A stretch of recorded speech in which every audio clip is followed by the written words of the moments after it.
'em.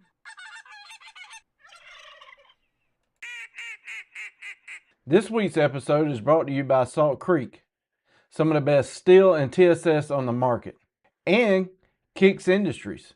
The Smoke Series is my favorite. Welcome to this week's YouTube Live and the podcast. My name is RD. Welcome to the Waterfowl Den. We got a special guest today, so let me bring him on. We got Troy from SNNC Outdoors, or SNCC. I think I said it right. Outdoors. How you doing, Troy? I'm doing good. How are you? Doing good, man. It's almost turkey season, and we were talking earlier. There is a few states that probably already kicked off Youth Day, and Youth Day ain't too far out here in South Carolina. It's almost turkeys. I rode by today, saw a bunch of turkeys in the field. So who else would it be? We need to get somebody in here to talk turkey calls. So welcome to the channel. I appreciate you having me. So where is SNCC at? So we're located in Southern Illinois, actually about an hour and a half east of St. Louis. We have a shop there and an outdoor store in Odin, Illinois, a little bitty town nobody's probably ever heard of. So um, been here all my life, and then we started the company in 2005. 2005. Wow. So we were talking earlier. So the S stands for Stormn, and then the N was your last name, but it's kind of morphed into something else, ain't it? Yeah. So like I said, we started making mainly pot calls and turkey calls was the thing we started out doing, and that kind of expanded into deer calls. We started making deer calls, and then for about 5 or 6 years, we made duck calls. Since then, we've kind of scaled back out of the duck call business. I can still make them. I don't focus on them as much. I got a young man that I've kind of started helping him make duck calls, so he's kind of taken over that. But since then, we opened a small sporting goods store, and we have a lot of items that are more focused on just deer and turkey. Not a lot of clothing or anything like that, but um, items that maybe we use or our neighbors use or some of our friends use, whatever. But we carry decoys, blinds, chairs, face mask, face paint, gloves. We got a line of fishing lures that are all custom lures that are made here in Southern Illinois. So a lot of the stuff we try to get is, maybe something that you haven't heard of. Not a big name brand. We do have some big name brands like Alps Outdoors and stuff that we carry stuff, but we try to look towards the smaller companies that we can help them out to help them grow as well. Right. And the hunting community is a small, tight group community too. So a lot of hunters like to help each other out. Yeah, yeah. So you started out with pot calls, and now you're doing box calls. Which one's harder and easier to make? What's your preference?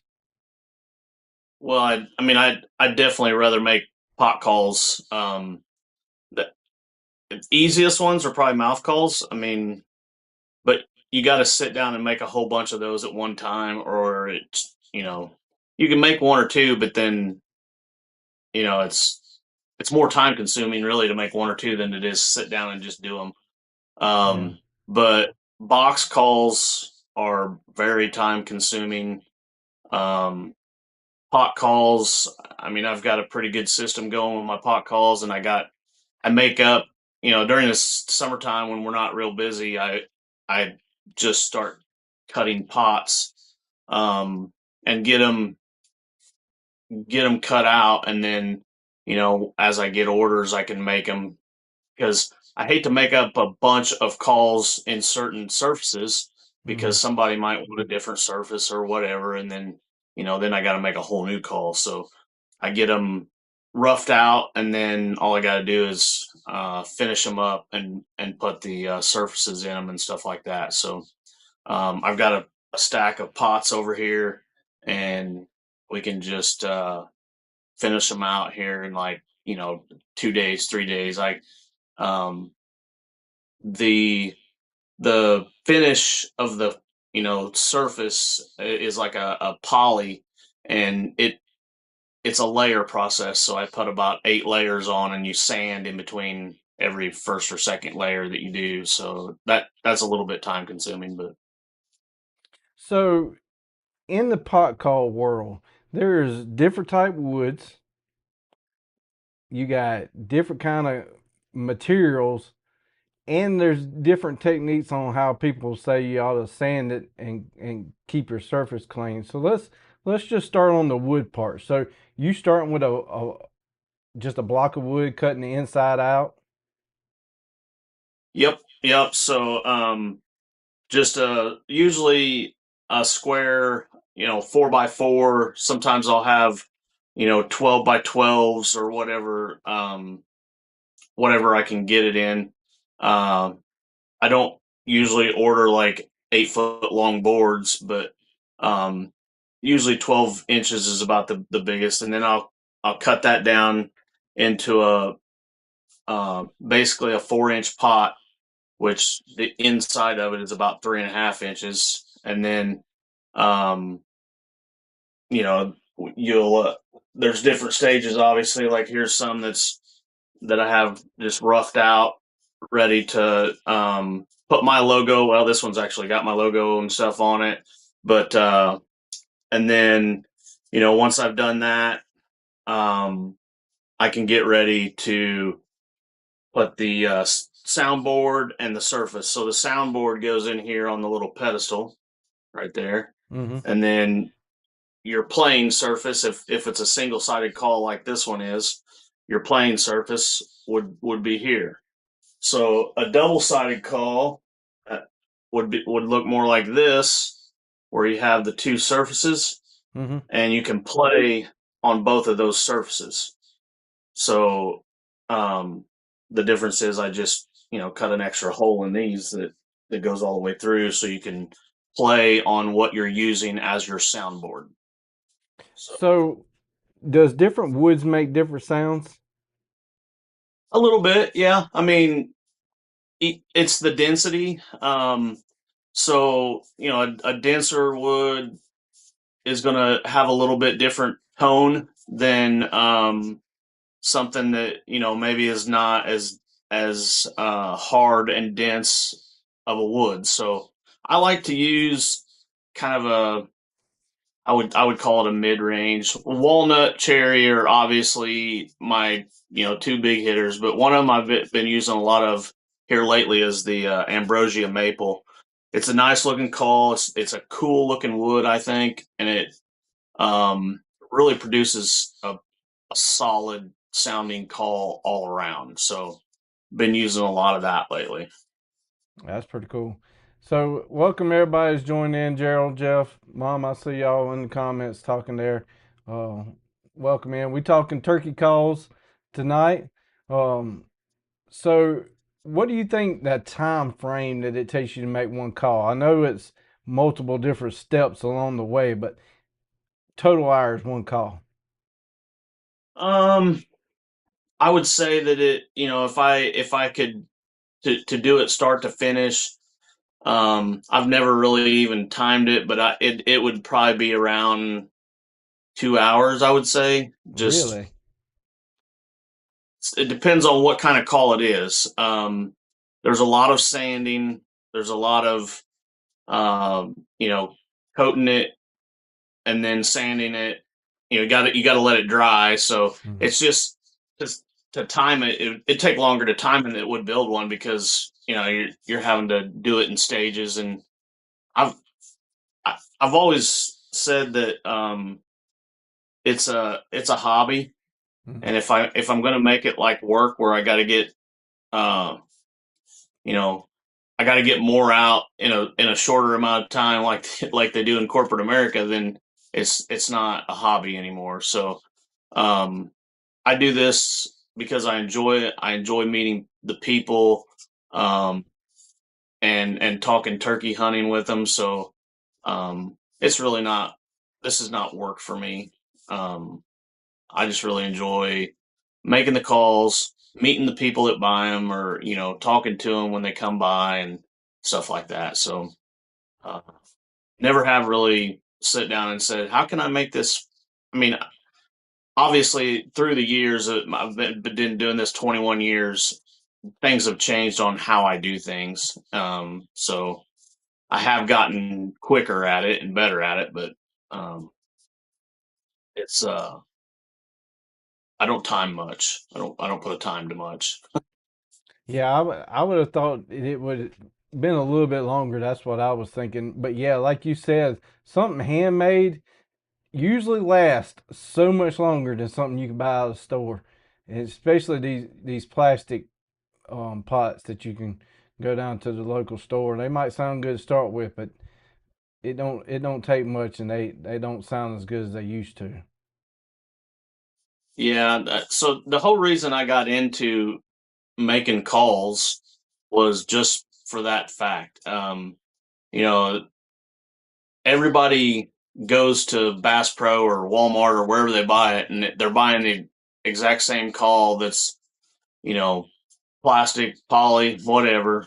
Um, and then your buddy's got the same one that hunts down the road from you, and then the neighbor down the road another mile's got the same call. And I just wanted to make something that was a little different, maybe sounded a little different, and that you know wasn't the exact same thing that everybody else was using. So I just started making my own stuff, and it snowballed from there. I got that. So Gerald asked, "Do you make kids' school scratch boxes?" I have. That's not one of my. It's not one of my biggest items, but I have done some. Yes, I I saw do. one. Go ahead. I do. Like the push buttons. Mm. I do. Some scratch boxes. Um, That I've probably made every type of call there is, but that's where I was going with that. That I saw on the website, and when we pull up the website, I definitely want to talk about that push pull type that goes on the barrel. That is yeah, that is cool because you were talking earlier about mouth calls. I cannot do a mouth call. Like I have a gag reflex, and people say, "Oh, well, it just needs to be trimmed." I tried it. I've other people every single time. I feel like I'm going to the dentist, and they're trying to give me an X-ray, and that thing I can't do it. I just can't do it. You give me a box call or a pot, and I'm fine with that. But the downside to that is when they're in real close range, now you kind of limited yourself where somebody with a mouth call can still, you know, make some noise, maybe get them to yeah, turn right at the same time. Where here I am holding my shotgun and I can't really do anything. And I I made a video or talked about it not too long ago. I went and got one of them plastic push pulls and I was going to mount it to the foregrip. And I said, if they get close, I could do it. Man, that thing sounded like trash. And then when I was looking on your website, I'm like, the man makes a perfectly wooden one. Like, where was this a year or two ago when I was looking for one of them? yeah. That little thing just. I made that. I make those just specifically for people that don't run a mouth call. Um, and it clips right out on the end of the barrel there. Um, and when you're holding your gun, that little rope is just the right length. All you really have to do is move your finger just a little bit, and you can run that call. So I sell a few of those every year just because people, may not be the best at a mouth call and want something to finish those birds off with. Yeah, yeah. So, what about strikers? There are so many different strikers. You got metal strikers, you got wood strikers, you got square tips, you got rounded tips, you got all kind of different woods, and they all sound totally different. Do you make your own strikers too? Yeah, so I mean, I do, and strikers are just they're just that. I mean, you can carry 10 strikers, and I would say that almost every time every striker is going to sound just a little bit different. And, you know, one sound better than the other, maybe, maybe not. I don't To me, uh it's not really my ear that says that a turkey call sounds good or sounds bad. It's whether or not that bird likes it. Right, So, getting any kind of response from them. right. So if changing strikers is what does it, then, you know, carry some extra strikers. I carry, probably six. I always have at least four, but usually I have about six strikers. And you know, if I've tried my calls and nothing's hitting on my different calls, then I start changing up strikers. And uh, there's there's flare tip strikers. I've got a few here. Um, so I don't know how well you can see that, but Yeah, you can kind of see the tips flared out on it. So that I do those, and then you got your just regular straight cut, and then you have your rounded um, rounded tips, two piece, one piece. I mean, you can go so many ways with strikers that it's endless. And there's guys that focus just on making strikers. That's It's probably just as big a business as turkey calls and duck calls. Really, I mean, there's guys that sell hundreds and hundreds of strikers. So it's it's definitely a niche market. You know, you can make strikers that sound like different turkeys for every one of them you make. So uh, it's just some guys will get a couple, two or three strikers, and are like, I like those, and I'm going to use those. So, and then there's guys like me that will carry 10 strikers and probably don't use but one or two, but then there's always that one that might fire a turkey up. So, talking about strikers, I went turkey hunting 2 years ago, and this was my first. I haven't been turkey hunting that long. I did not grow up in a turkey hunting household. We deer hunted, and that's and fished. That was it. My really late 30s before I ever got into turkey hunting and duck hunting, and I have never financially recovered. But uh, 2 years ago, I got my first tom, and man, I got out there and that joker was gobbling his head off. I get close, I sit down, I didn't have no striker. I left my striker in the truck. I take off running. I'm too fat to be running. I sound like a daggone Peterbilt running through the woods. I get my striker. I couldn't even run back because I was so out of shape. I get back. That joker's still gobbling. And I call a couple times. He comes running. And I take my first tom. I mean, it is, I remember it like it was yesterday. It would be a story I'll never forget just because of the chaos of it. But ever since then, I bought a sling, a rifle sling for my shotgun, and I keep my strikers in that where the extra bullet would go because that's not happening to me again. yeah. I do not want Yeah. to get out there and forgot a striker.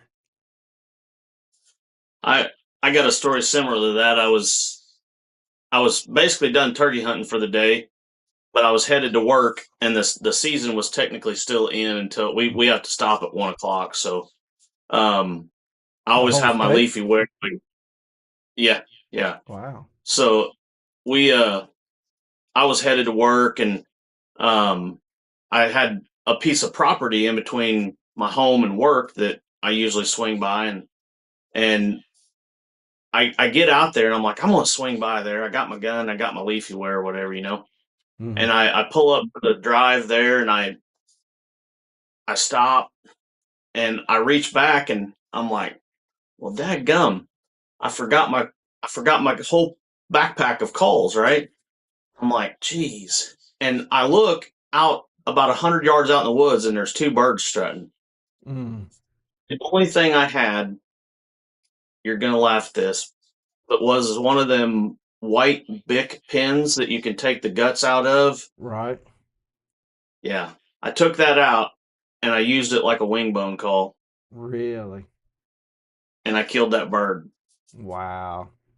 Man, that's what the stories like that you never forget. People ask me It's all the time, like, why do you mount all this stuff? Like, all these have memories. All these have something to do with somebody or a story, or like my swan, which you can't see in this camera angle, but that swan over there. Man, I went to the Outer Banks like 3 or 4 times to get that one swan, and I mean, it's like memories like that. You never going to get them back, and especially when you get older, you can't be going as much as you used to go. But yeah, hunting is something else. so sometimes it doesn't matter what you use. It's just whether or not you know how to use what you got, basically.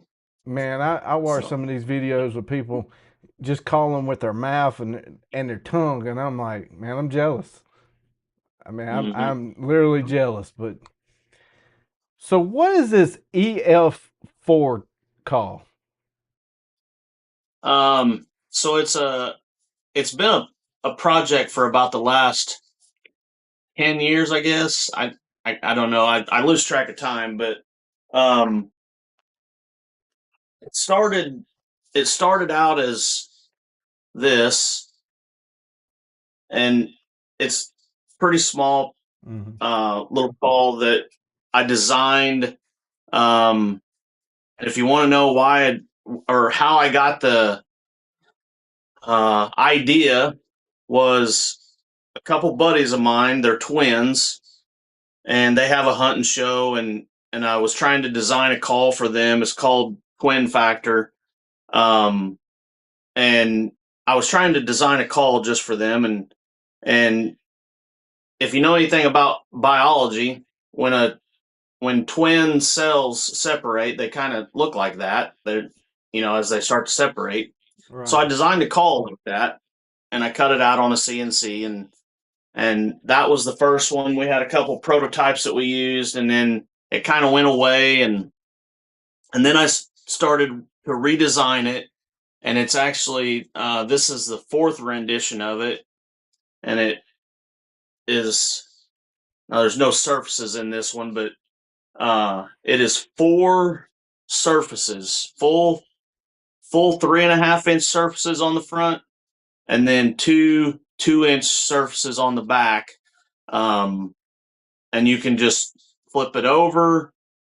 Um, you can play on all four surfaces. It comes with two strikers. Three of the surfaces are waterproof. It comes with a waterproof striker. So this call is probably one of the most versatile, best sounding calls I know it is that I've ever made. And honestly, I believe it's probably one of the best. There's been three surfaces where they take the surfaces and they cut them, Hmm. and you get three surfaces, and they never have sounded the great, in my opinion. But when you get that full size surface, is your is in my opinion is the best surfaces. And then uh, when I built this, um, and I've heard a lot of feedback. It's too big. It's too heavy. It's too, whatever. But the way it's designed to be able to hold it in the middle, uh, you can rotate that thing around real easy, twist it over, flip it It's over, and it get the sounds other like a side. total different bird. I mean, Yeah, you I could mean, sound like two or three birds. you're gonna sound like four different birds. Mm. This thing really does sound like four different birds on each surface. Um, so without grabbing another call out of your pocket, or grabbing another striker, or whatever, this call, just by flipping it over, you're sounding like four different birds. And I've actually, I don't know if I can do this, but I've actually played it with two different strikers at the same Wow. time on the two front surfaces. So, um, I really do believe that it's probably one of the most versatile calls out there. Um, and it's, I've never seen anybody build one or make one before. Um, but we've been working on different, uh, basically prototypes of this for about 10 years now. I think it may be almost 12 now, that this call's been in the works. And I think that when I got it to this, we finally hit on something that is going to really be productive. I have a call that I've used for about the last, I don't know, almost 15 years. That's why I called it the GOAT. If you look on my website, Mm-hmm. it's the greatest of all time. I think that this call will outdo the GOAT. So It, you you know, mentioned the website. I already got it pulled up, so I'm going to throw it up on the screen real quick for us here. So it's SNCC outdoors.com. And this is the twister here, that F4 that you were talking about. yep, And then there's the goat. So the F4 here, so it is, I just read it. I know it had it. There it is. Ceramic over aluminum waterproof surface paired with Vermont slate over glass. So 4 calls basically for $85. I mean, that is unreal. And it's handmade in the United States. Let's just add that too. yep, yep. I mean, you can't even go to any other store. I mean, just the plastic ones are $20-$30 by themselves, Hmm. and you get two strikers. Yep, yep. I So one of mean, those me is a water. personally, I don't think you can beat that. I I think it's going to be hard. I mean, I say this a lot, and it's, I'm a pretty humble guy, but if I had a if I had a name like Woodhaven or Primos, that would be a $200 call. Um, Absolutely. but I one thing I pride myself in is I'm not putting junk out there. I mean, that's why I took the other calls off the market. I didn't think that they were I didn't think that's what I wanted to be selling. This one, I want to be selling this call. I want to. This is a good enough call that people need it in their hands, and they're starting to move pretty well. So, um, it is cut on a CNC. As you can tell, you can't Mm, put that on a lathe. right. Um, It'd be kind of it's cut. be a little hard to out of shape on a lathe. Yeah, but it's hand sanded. All you know, the holes, the inner circles, all the lips. Everything is hand sanded on it. Um, the logo's laser engraved, and there's a ton of time spent mastering this call and getting it right. And we were talking earlier. You said you laser engrave your own stuff now. Yeah, yeah. I So, bought a laser engraver just to have a little more professional look to the calls. Um, and as you can kind of tell, other than the goat, all of my calls are named after some sort of weather related um, situation. Uh, the thunderstorm, I have some that were called, they're not on the website right now, but like the supercell thunderstorm, which is a triple, it has three surfaces. There's basically a hole drilled in the one surface, and then in the top surface, and then you're playing on your center, and then I put one on the back. Um, those aren't discontinued, but they're not on the website at the moment. Uh, but even the deer call is called cold front, because what are you looking for when you go Mm, in November deer hunting? You're waiting for that cold front, right? So that's right. um, that's uh, that's kind of why the calls are named like they are. So go back a page here, and here's the goat. So you saying that this one was your favorite, but it might get replaced. But let's talk about the goat. Yeah, so the goat, um, it's a call that I've used, like I said, not only me, but um, there is a lot of this call out there. It's my best selling call. I can't even put a number to how many I've sold. It's a lot, but just just me and people that I've hunted with, um, in the last few years, there's been 87 birds called Wow. in with my goat call. Um, So that's why it's called the greatest of all time. That call has produced over and over and over and over again. And everybody that buys one says that's the best call they've probably ran. So That striker, that green in that striker is amazing. I mean, that is some pretty wood. yep, that's a laminated wood. Mm. So it's just different colors of lamination together. And they do work well as strikers because um, there's no fluctuation in them, so they're pretty consistent. So So I know we were talking about box calls earlier. Um, mhm. Here's one of the box calls. So I love a box call also. I mean, I think that's a great place to start. You can always do some good calling on it as long as you put chalk on it. But I don't never think you could go wrong with a box call. A lot of guys are either box call, and they're hardcore box call guys, or you're going to have your slate, your pot call guys. And um, a lot of it depends. I carry a box call. How many times have I used a box call and called one in? I can tell you twice. Uh, I, I just, it's not my go to call.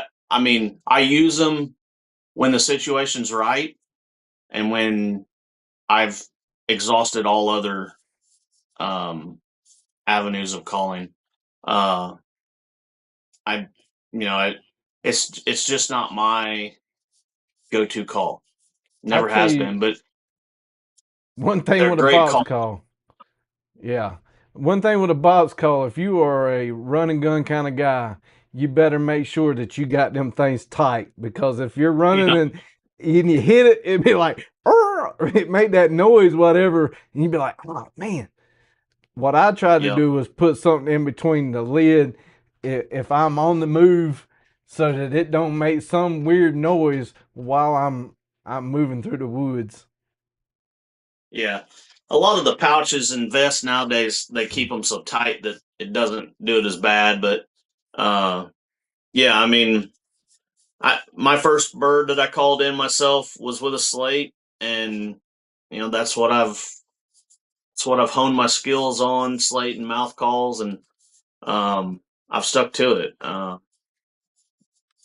So there's So the mouth calls. I can't help you. I can't speak anything about mouth calls. So you're gonna have to go on mouth calls.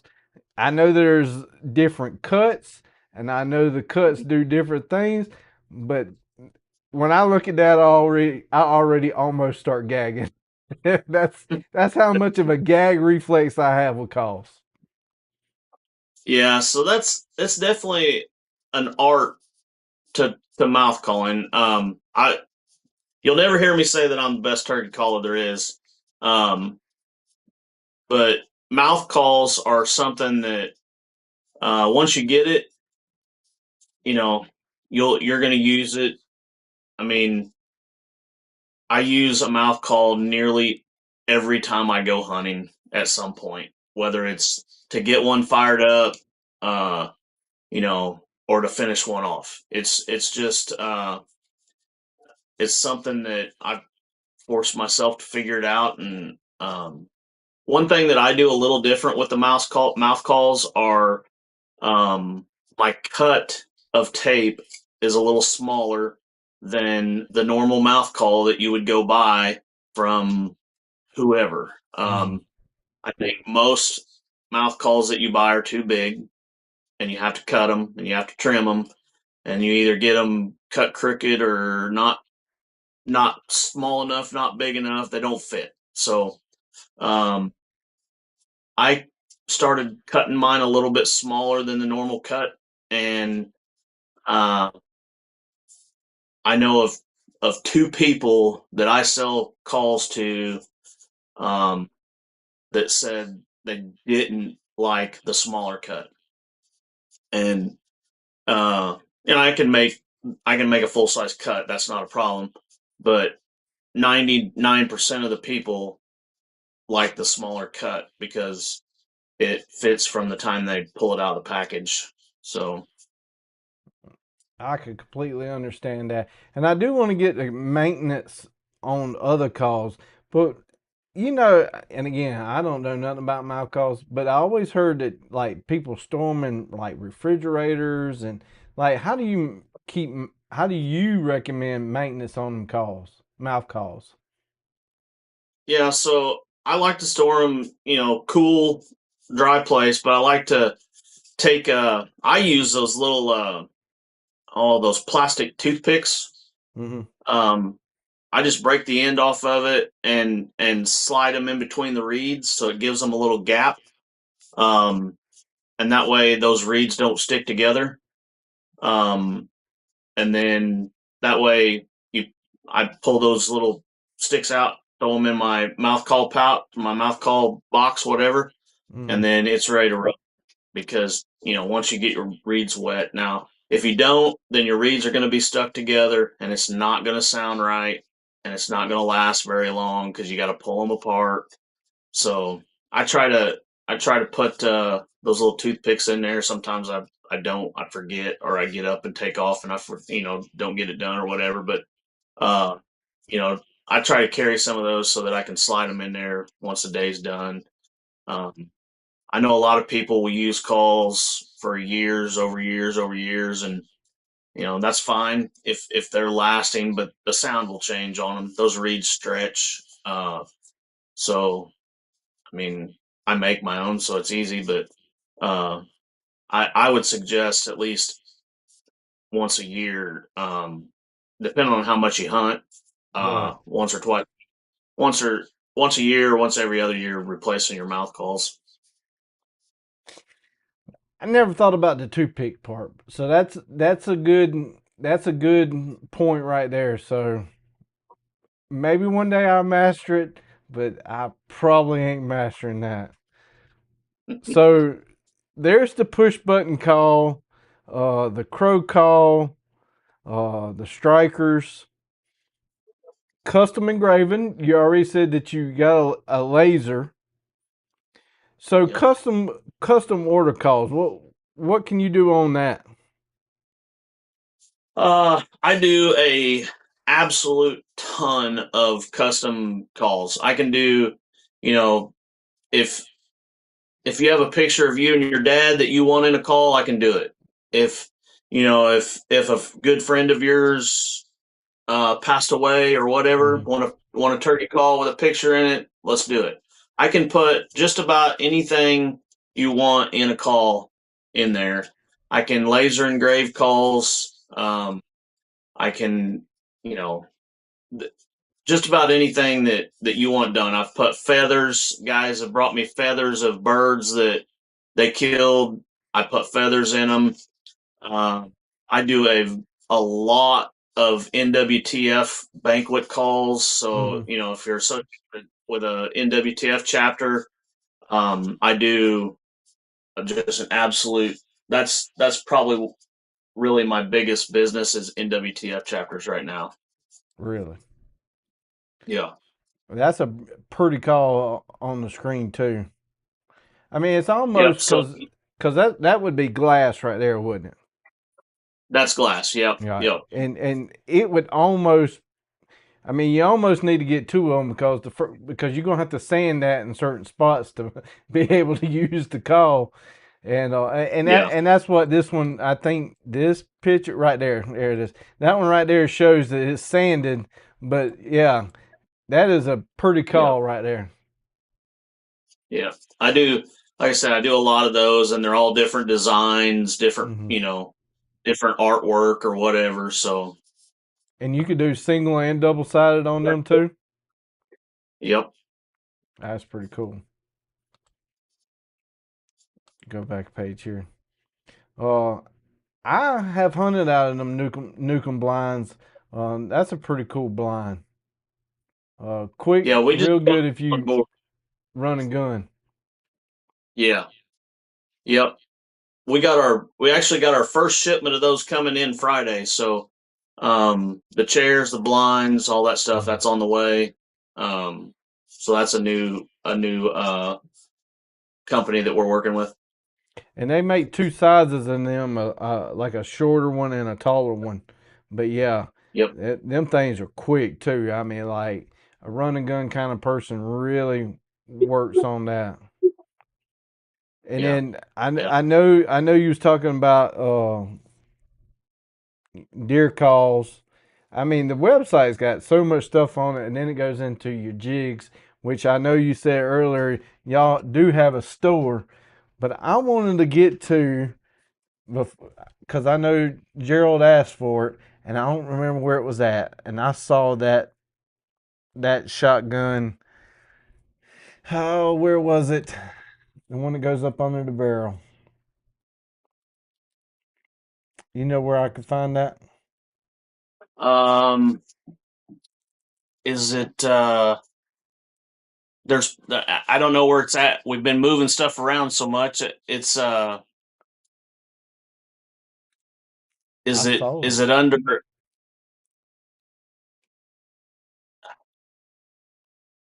Let me.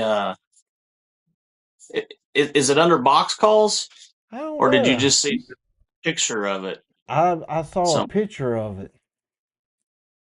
Maybe it might have been that under. that website is changing rapidly. We just redesigned a lot of it here in the last week. So uh, Yeah, I don't know where I saw it on there, but I know I saw it. it'll be back on there here pretty quick. I know that. So, like I said, some of the stuff's moving around, and Right. um, we're trying to reorganize stuff. So, but they will be back on. I mean, they're available, so they'll be back on the website here pretty shortly. I wanted to show the picture of it. I wish I'd remember where I saw it too. Because I know I did see it. Because I wrote it down. I said, I want to talk about that. Maybe I'll find it before the end of the show. Um, Good. I did see it somewhere. Oh well, we'll find it. We'll find it somewhere on there. I know it's on there. But so, what is your recommendation on like maintenance, like on the calls, like keeping it clean, sanding techniques? I always heard like some people say circles. I always like to go with the opposite way I strike. But Yeah, yeah. So the biggest thing is try very hard not to touch your slate or your surface, right? right, Anytime you touch your surfaces, I see people grab calls and they're grabbing them by the surface.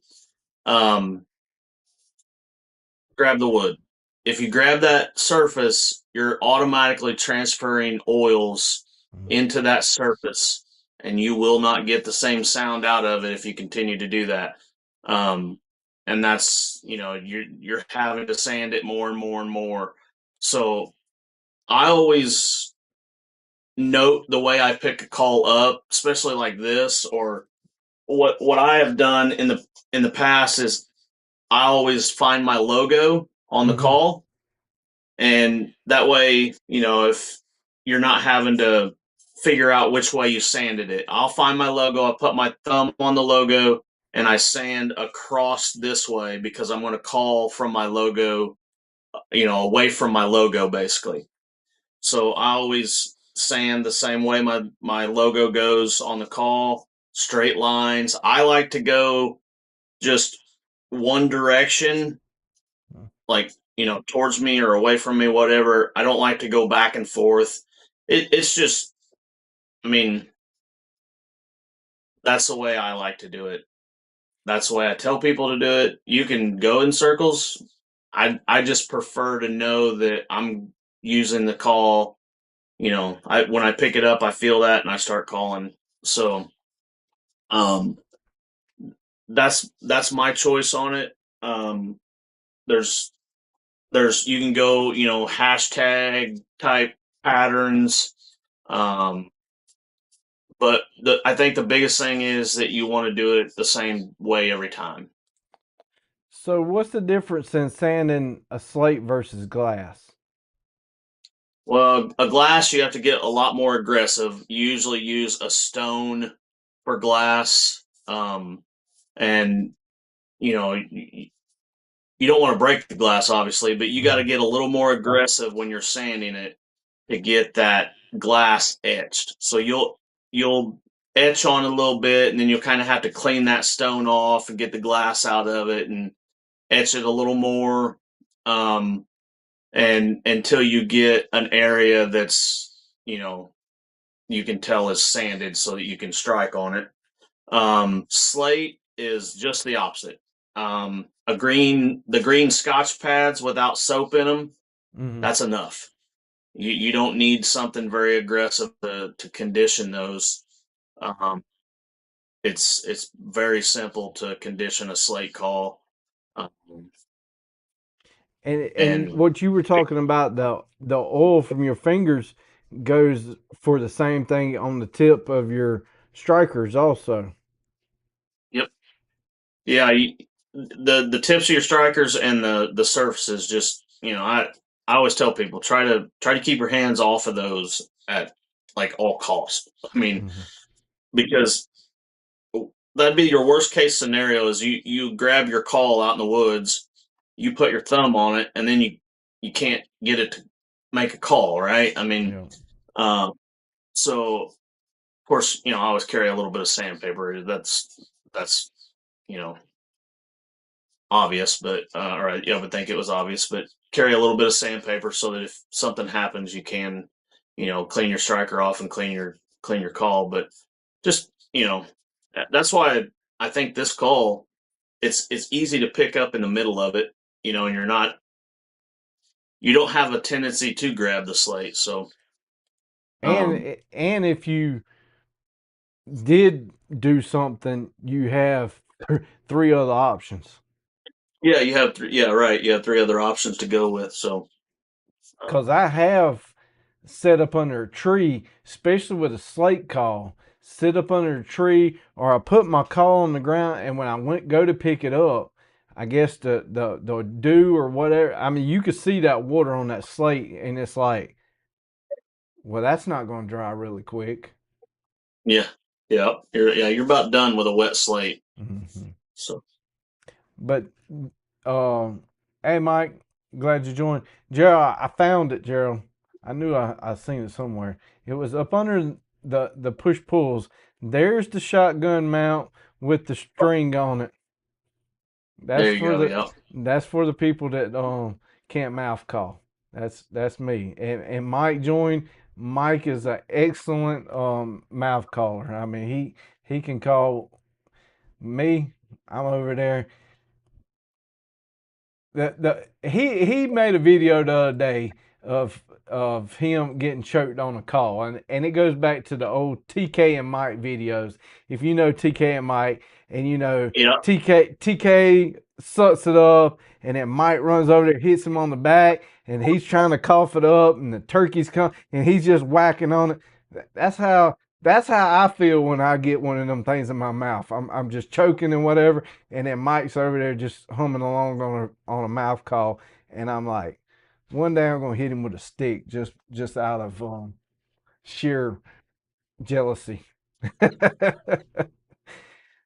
But it is what it is. But so yeah, I know that you know people do struggle with the mouth calls, and when I saw that 4-in-1 call, I thought it was I thought that was pretty awesome. Again, I think that price is pretty good too.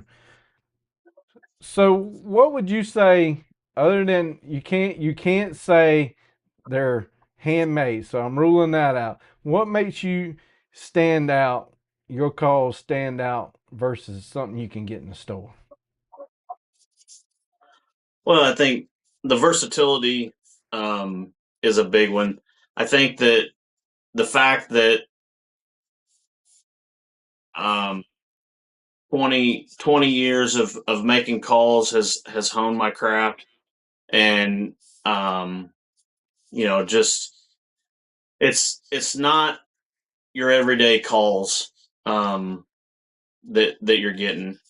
It's something that I've put a lot of time and effort into um, making something that I believe is just a little bit better. I don't like to brag or boast or be that arrogant guy that says my call's better than anybody else's, but um, I know for what I've used in my 38, 39 years of turkey hunting that there's nothing else out there that I want to go buy. Right. I, I think that this new EF4 call will probably I will probably retire the two calls that I've killed the majority of my birds with and start using this uh, because I think it's going to be that call. And I think people tend to look to handmade calls, especially in hunting. Uh, yeah, if I needed one real quick, yeah, I could run down to the store and get one of these plastic ones. But I'm not going to be handing that plastic one probably down to my kids. Where these wooden ones, you know, they get passed on down, and if you take care of them, they can go generation to generation, or they can go generation to the mantle to the next generation. Right. And the one thing I will say is I I stand behind everything that I make. Um, if a if you break your slate or break the glass or the glass falls out or whatever after years of using it, glue can deteriorate, whatever. I stand behind that. Contact me, let me know, send me that call. I fix it. I'll send it back to you. Um, I you know, the worst thing that I want is somebody mad or aggravated about a call because it doesn't perform like they want it to. Um, and I stand behind my stuff. It's guaranteed for life. Um, just let me know about it and we'll get it fixed.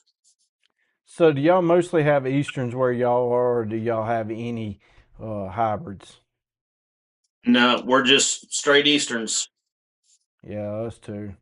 Um, I'm about 50% done on my slam, so I got two more. But that I told my wife, I said I got about 16 ducks left for all the species, but I got two turkeys left. I said I might not get all them ducks, but John Brown, I want to get them two turkeys. So I'm working on going to Utah next, and then Florida's going to be the last one, just because for the most part, Florida is the most expensive to try to get. But Yeah. So ones that are just joining, the website is SNCCOutdoors.com. Mike, I know you came in late, because I know you came in late, but show Mike the four call, the EF4. That's four It, calls in one. yeah, it don't have surfaces in it yet, but you got two 3.5 inch surfaces, and then you got on the back. You flip it over, you got your 2 inch surfaces here. So you got four different calls. It's slate, ceramic, glass, and aluminum. For $85. $85. Two strikers and a pouch, camouflage bottom land pouch to go with it. I mean, that's almost needs some inflation price, but It actually does. It probably does, but uh, I'm also the type of guy that I'm I'm I'm tight. So right. But you could tell if you're I passionate about it too. yeah, and if I wouldn't, I have a hard time spending $100 on stuff. So even though I can, it's I want to keep the calls priced as best I can for people that may or may not be able to afford them. I mean, uh, it's not all fun and games out there right now, and if Hmm. someone can afford one of my calls and still go turkey hunting and enjoy it, then that's what I want to do. Absolutely. So, what would you tell a new hunter, new turkey hunter? Man, Minus patience, because patience is always number one. Patience is number one. All right, we got patience out of the way. Now, what would you tell a new hunter? I would say um, the the biggest thing for me is to learn what the next step that bird's going to take. What do you think he's doing next? Because um, you have to understand when to call, when not to call. That's the biggest thing most people do is overcall. So understand what that bird is doing and what he wants, and then understand that you're probably calling too much. You know, it, it's fun to listen to him gobble, but most of the people that I hunt with will ask me, "Are you going to call?" And my answer is usually no. And it's not because I haven't called; it's because the bird is already responding. Mhm. He already knows where I'm at. If I keep calling to him, more than likely he's going to be like, "No, you come over here. I'm not." So uh, you got to know what that bird's looking for. So it's hard. It just takes time. I mean, spend as much time as you can in the woods understanding the turkeys, and you will be successful.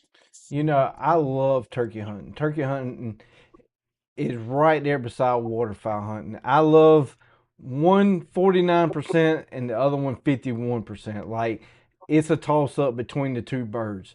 But there is something about turkey hunting in the morning. You're out there when the birds are waking up, like all the other birds and nature and the sunrise. I mean, it is beautiful being out there in God's country. But I mean, that is the hardest bird. People think, oh, I ride by fields all the time and there's turkeys out there. Turkeys are easy. That is the hardest daggone bird to hunt. Yeah, it's I think that's one of the biggest things too is just take the time to enjoy what you're out there doing. I mean, Mm-hmm. take the time to enjoy the fact that you got to sit there and watch the sunrise and listen to birds gobble and listen to hens and you know let, you don't have to win it. You don't have to win every time. Yeah, If he beats you that day, go back after him the next day. yeah, Um, it's not all about killing a bird every time you go out. A lot of it's for me is seeing a smile on somebody else's face, or um, you know watching somebody almost gasp because they just heard their first gobble, Mhm. or whatever that may be. Just take time to enjoy the outdoors um, more than we do sometimes. We tend nowadays to have to be a little bit better than the next guy, or we got to have a better video, or we got to have you know whatever. I mean, I fall victim to it sometimes, but you know I usually get out there and humble myself in the fact that God's given me an opportunity to hunt this bird, and you know I need to slow down and enjoy it. Right, absolutely. And you're right also, Gerald. He says call too much and too loud. Yep, yep, Um, yeah, I love it. And I tell my wife here in South Carolina, we basically only get 4 weeks of turkey hunting. I'm like, my favorite season is like the shortest season. I wish turkey yeah, season was long as deer season. Like I don't enjoy deer hunting. I go just to be out in the woods, but I don't enjoy it. Like if turkey season was that long, oh my gosh, I'd never come in. yeah. But I do a lot of. it would hurt me to have to stop at 1 o'clock. Like It is tough. at least we get some afternoon hunts. Yeah. Yeah, most time we just watch the sun go down. But so what's your favorite gauge? I've always been a 12 gauge guy, but That's what I'm talking um, about. that's just I'm old school. Uh, with the way ammo is nowadays, and all the TSS and all the talk about all that, I mean, you can pretty much hunt with anything you want. But uh, I don't know. I'm old school. The only So reason I changed my 30-year-old Mossberg is because I can't see anymore, and I bought me a gun that I can put a scope on, and um, it that's now my go-to gun. But I've got a 35 or almost 40-year-old Mossberg that I've killed the majority of my birds with. But I've always been a 12 gauge guy.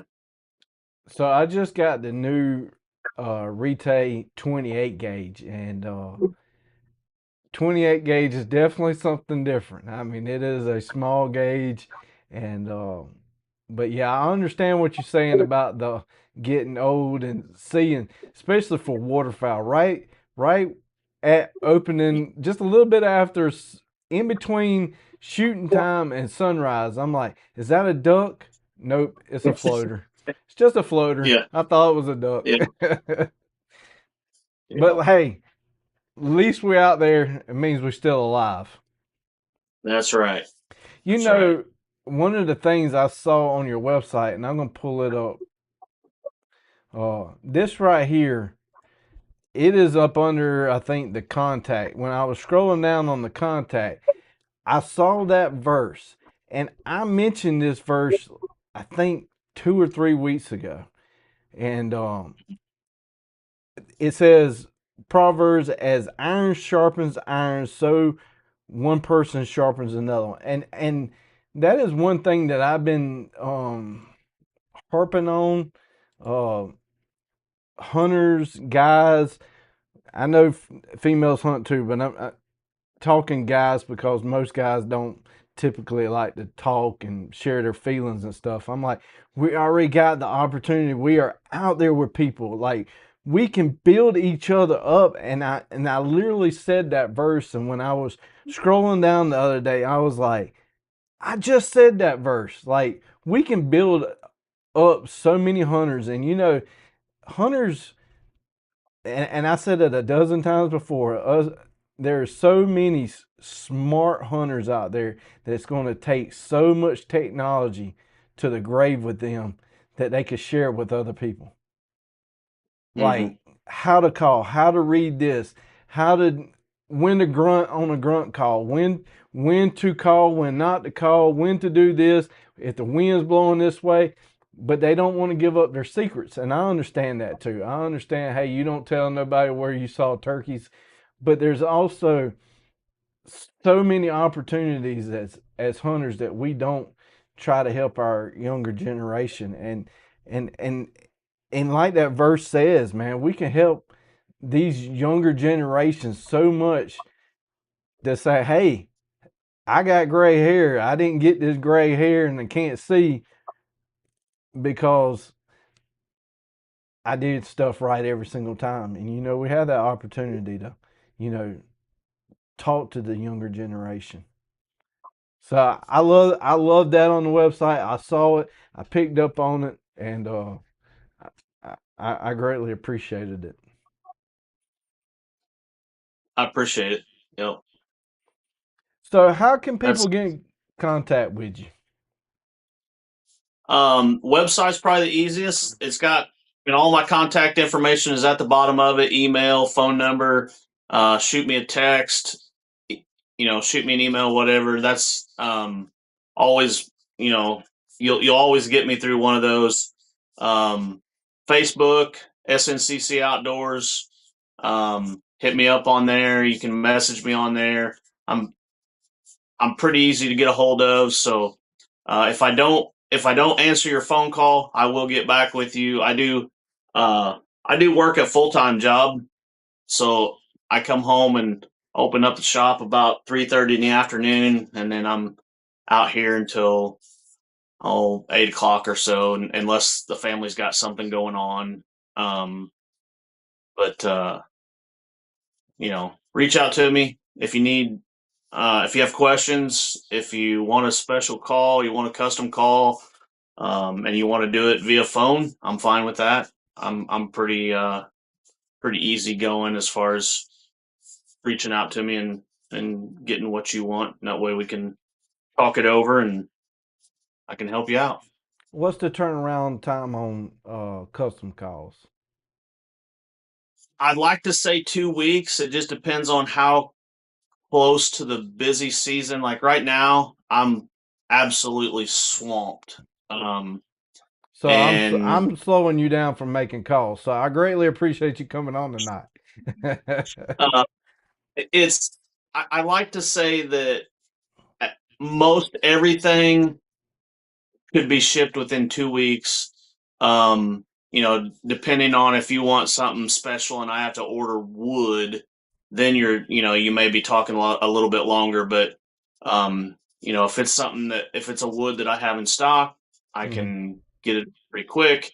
If I have to special order some type of wood or a different surface or stuff like that, then it could take a little bit longer. But I try to get it out, within that 2 week time frame. Cool. Yeah, that was quicker than I wasn't anticipating that. So yeah, that's pretty cool, especially on custom. Any shows you going to be hitting up anytime soon? I know turkey season is fixing to get started, so I know turkey shows are probably out of the question. But is there any shows you're going to be going up to this year? I mostly just hit some local shows around here, some Southern Illinois, Central Illinois. I am gonna try to do one over in Indiana. That's all the way up into August though. That's right before I'm going elk hunting for the first time this year. So right before I leave for that, I'm gonna do a show. Like I don't have nothing else to get ready for, but um, Rifle or bow? rifle. Okay.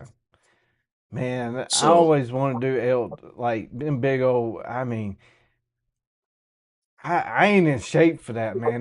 Them guys will walk for miles and pack all that stuff out. You yeah, gonna have I, fun. it's going to be fun, but I know we're going to have our work cut out for us, and that's kind of why we're into doing rifle because it's probably a once in a lifetime thing. So Oh, absolutely, absolutely. Well, I do appreciate you coming on tonight. I definitely learned a lot. Um, I appreciate you coming on and talking calls. Like I said, it's almost turkey season, and now's the time to get your calls, fellas. So Um, Definitely go check out SNCCoutdoors.com and give them a call and check out all the social medias. But hey, I greatly appreciate you coming on tonight. I appreciate you having me. I always enjoy talking turkey, so Oh I'll do it yeah. anytime. So I know we've been on an hour and there was probably a ton more stuff on the website that we could have covered. So maybe after turkey season, we get you back on and we talk the rest of the stuff you got going on. I'd be glad to. So I appreciate everybody tuning in tonight. If y'all noticed, I got a bunch of rubber worms and stuff. I told y'all what I was doing. I told y'all I was putting my message on the back and my my verses, and I got everything ready. I'm gonna start handing these out at boat ramps. It's got some spiritual on the back, kind of like a little talking point where I could slide it to somebody. They throw it in their tackle box, and I always got a message on there. So I've been telling people that watch the show to, be praying for that because that's going to be going to somebody, and definitely be praying for our military right now. There's a whole lot of everything going on right now, even overseas, other countries, and on the home front too. There's a lot of people that's been deployed, so that means there's somebody's family that don't have their loved one right now. So definitely being on the prayers, protecting our troops and our country.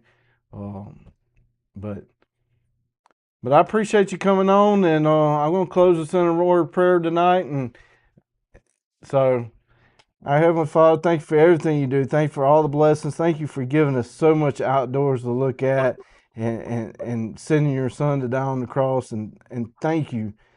Be with the service members and be with their families as they're gone. Keep them safe. Let them know that they're protected. Bring them back home safe. And thank you for everything you do in my life and my family's life. And thank you for everybody that joins this show. Thank you for everything. Amen. So, Amen. Troy, I appreciate you tuning in. And for everybody else, I'll see y'all next Wednesday at 8 o'clock. Y'all stay safe. Y'all look out for all them other videos that's going to be coming out. I got all kind of videos coming out. So y'all keep on the lookout Saturday and Sunday for them long formats. And I'll see y'all next week. And here's a word from our sponsors. See ya. Matthew Knight with Satura Investors out of Charlotte. There's the information. The link to his website is scrolling across the banner down at the bottom, and it's also in the description. Today's episode is about helping business owners and working professionals like you who share a passion for the outdoors shooting sports, zeroing them in to their long-term financial goals. So if you need any information or contact or any other questions, contact Matthew. Flint Ridge Hauling Service, LLC, has partnered up with the channel. It is your go-to provider for all your hauling needs. They are not just any hauling service. They are an active DOT interstate hotshot hauling provider. Flint Ridge Service, LLC, prides itself in its reliable transportation services. This team ensures that your cargo is delivered safely and on time no matter the distance. Whether you need to transport goods across the county or state line, they have the capacity and the expertise to meet your hauling needs. Equipped with a smooth riding 40-foot air ride equipped trailer and a max hauling capacity of 20,000 pounds, there's no load too big or too small that they can't handle. Look no further than Flint Ridge Hauling Service, LLC.